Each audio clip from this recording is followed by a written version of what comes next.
আসসালামু আলাইকুম রহমতুল্লাহি ওবরাকাতু। বিসমিল্লাহ আলহামদুলিল্লাহ ওয়াসসালাতু ওয়াসসালামু আলা রাসূলিল্লাহ ওয়া আলা আলিহি ওয়া সাহবিহি ওয়া মান তাবিআহুম বিইহসানি ইলা ইয়াউমিদ্দিন, আম্মা বাদ।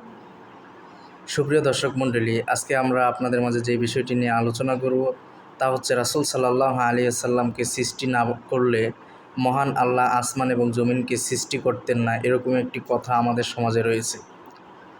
তো রাসূল সাল্লাল্লাহু আলাইহি ওয়াসাল্লামকে সৃষ্টি না করলে মহান আল্লাহ এই আসমান, জমিন, সৃষ্টির জগৎ এগুলো কিছু বানাতেন না। আমাদের সমাজে এই কথাটি খুবই সুপ্রসিদ্ধ। অধিকাংশ মানুষ, অধিকাংশ ওয়াইজ, অধিকাংশ বক্তা এদের মুখ থেকে শোনা যায় যে রাসূল সাল্লাল্লাহু আলাইহি ওয়াসাল্লামকে সৃষ্টি না করলে নাকি মহান আল্লাহ আসমান এবং জমিন কোনো কিছুইকে বানাতেন না।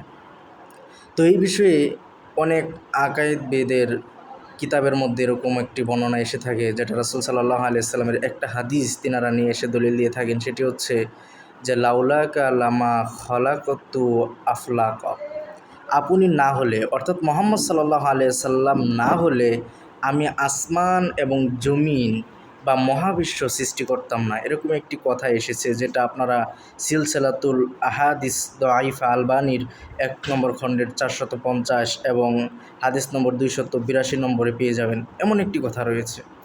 তো এই কথাটি আমাদের সমাজে হাদিসে কুদসি হিসাবে বর্ণনা করেন। হাদিসে কুদসি কি? হাদিসে কুদসি মানে হলো আল্লাহর কথা যা কোরআনে না এসে হাদিসে এসেছে।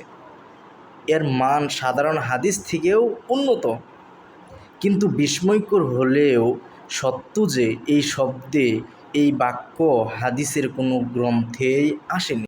তো এই হাদিসটি যে জাল, তা আমার কিংবা আমাদের বক্তব্য নয়। এটাকে শত শত বছর পূর্বেই মুহাদ্দিসিনে কিরাম জাল হাদিস হিসাবে চিহ্নিত করেছেন। আমাদের উপমহাদেশের হানাফি মাযহাবের প্রখ্যাত আলেম আল্লামা আব্দুল হাই লাখনবী রাহিমাহুল্লাহ, যিনি অসংখ্য কিতাব রচনা করেছেন, তিনি 1304 হিজরিতে মৃত্যুবরণ করেন। তিনি তার আল আসারুল মারফুআ নামক প্রসিদ্ধ কিতাবের 44 নং পৃষ্ঠায় এই হাদিসটিকে সম্পূর্ণ ভিত্তিহীন ও বানোয়াট হিসাবে উল্লেখ করেছেন। কোন হাদিসটি?